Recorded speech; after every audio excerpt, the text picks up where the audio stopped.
नमस्ते बच्चों। आज हम कक्षा 8वीं की पुस्तक भारत की खोज का पाठ 5 नई समस्याएं के प्रश्न उत्तर करने जा रहे हैं। तो अब शुरू करते हैं। प्रश्न 1, भारत में मुगल वंश की नींव किस तरह पड़ी? उत्तर, 1526 ईस्वी में उत्तर की पहाड़ियों से होकर एक हमलावर दिल्ली के पास पानीपत के मैदान में आया। उसने दिल्ली की सल्तनत जीत ली। मध्य एशिया के तैमूर वंश का यह तुर्क मंगोल बाबर था। इस तरह भारत में मुगल साम्राज्य की नींव बाबर द्वारा डाली गई। प्रश्न 2, दिल्ली की तबाही के समय दक्षिण भारत की क्या स्थिति थी? उत्तर, दिल्ली की तबाही के समय दक्षिण भारत की दशा अच्छी थी।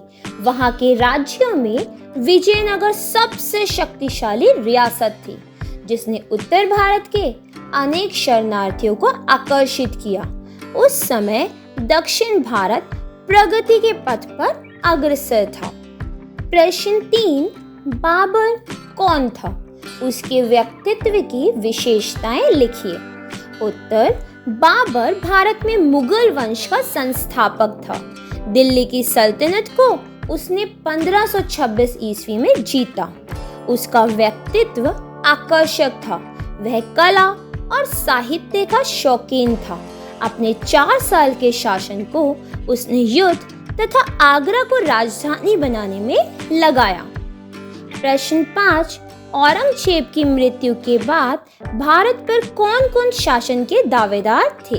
इनमें किसकी संभावना प्रबल थी? उत्तर, औरंगजेब की मृत्यु के बाद भारत पर अधिकार करने वाले 4 दावेदार थे। इनमें मराठे तथा हैदर अली और उसका पुत्र टीपू सुल्तान भारतीय थे, जबकि फ्रांसीसी और अंग्रेज विदेशी थे। इनमें मराठों की दावेदारी प्रबल थी, क्योंकि उनके समान शक्तिशाली कोई और नहीं था। प्रश्न 5, नादिर शाह कौन था? उसके आक्रमण से दिल्ली की क्या दशा हुई? उत्तर, नादिर शाह ईरान का रहने वाला था, जिसने दिल्ली पर हमला किया। उसने भयंकर मारकाट की और तख्ते ताउस सहित बेशुमार दौलत लूटकर अपने साथ ले गया। उसके आक्रमण से दिल्ली अत्यधिक कमजोर हो गई। प्रश्न 6, जयसिंह कौन था? उसके व्यक्तित्व की विशेषताएं लिखिए। उत्तर, जयसिंह राजपूताने में जयपुर का राजा था। वह अत्यंत चतुर एवं अवसरवादी नेता था।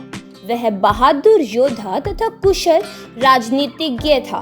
वह गणित, खगोल वैज्ञानिक, नगर निर्माण करने वाला तथा इतिहास का जिज्ञासु था।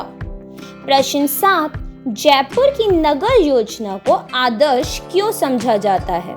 उत्तर, जयपुर के राजा जयसिंह ने जयपुर नगर बसाने के लिए यूरोपीय नगरों के नक्शे एकत्रित किए।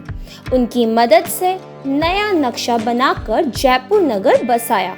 नक्शे के आधार पर सुव्यवस्थित तरीके से नगर को बसाने के कारण जयपुर की नगर योजना को आदर्श समझा जाता है। प्रश्न 8, ईस्ट इंडिया कंपनी किसकी कंपनी थी? उसके बारे में एडम स्मिथ ने क्या लिखा है? उत्तर, ईस्ट इंडिया कंपनी व्यापारियों की कंपनी थी, जिसका उद्देश्य अधिकाधिक लाभ कमाना था। जब कंपनी लाभ कमा रही थी, उस समय एडम स्मिथ ने लिखा कि एकमात्र व्यापारियों की कंपनी की सरकार किसी भी देश के लिए सबसे बुरी सरकार है। प्रश्न 9, भारत और अरब के संबंध किस प्रकार मजबूत होते गए? उत्तर, भारत और अरब के बीच यात्रियों का आवागमन शुरू हुआ। राजदूतावासों की अदला बदली हुई। भारत से गणित और खगोल शास्त्र की पुस्तकें बगदाद पहुंची।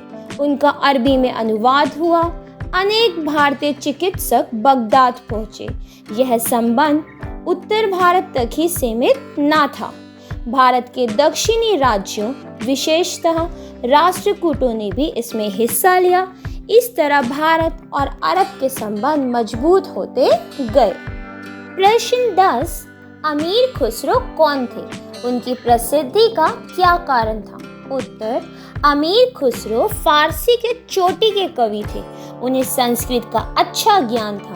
वह महान संगीतकार तथा लोकप्रिय तंत्री वाद्य सितार के आविष्कारक थे। उन्होंने धर्म, दर्शन, तर्कशास्त्र, भाषा और व्याकरण आदि विषयों पर रचनाएं की। उन्होंने आम बोलचाल की भाषा हिंदी में लोकगीत तथा पहेलियां लिखी।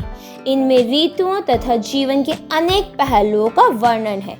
इन लोकगीतों एवं पहेलियों ने उन्हें लोकप्रिय बना दिया। प्रश्न 11, अब्दुल रहीम खान खाना कौन थे? उन्होंने राणा प्रताप के बारे में क्या लिखा है?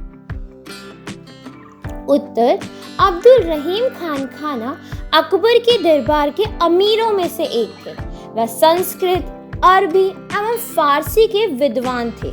कुछ समय तक वह अकबर की शाही सेना के सेनापति भी रहे। उनकी कविता का स्तर ऊंचा था। उन्होंने अकबर के विरोधी मेवाड़ की उन राणा प्रताप की प्रशंसा में भी लिखा जो अकबर से लगातार युद्ध करते रहे पर अकबर की अधीनता स्वीकार नहीं की। प्रश्न 12, शिवाजी कौन थे? उनका नाम भारतीय इतिहास में क्यों प्रसिद्ध है? उत्तर, शिवाजी का जन्म सन 1627 ईस्वी में हुआ था। उनको मराठों का नायक कहा जाता है। वह कुशल छापामार नेता थे। उनकी सेना के घुड़सवार दूर दूर छापा मारकर शत्रुओं का मुकाबला करते थे। उन्होंने सूरत में अंग्रेजों की कोठियों को लूटा और मुगल साम्राज्य के क्षेत्रों पर चोट नामक कर लगाया।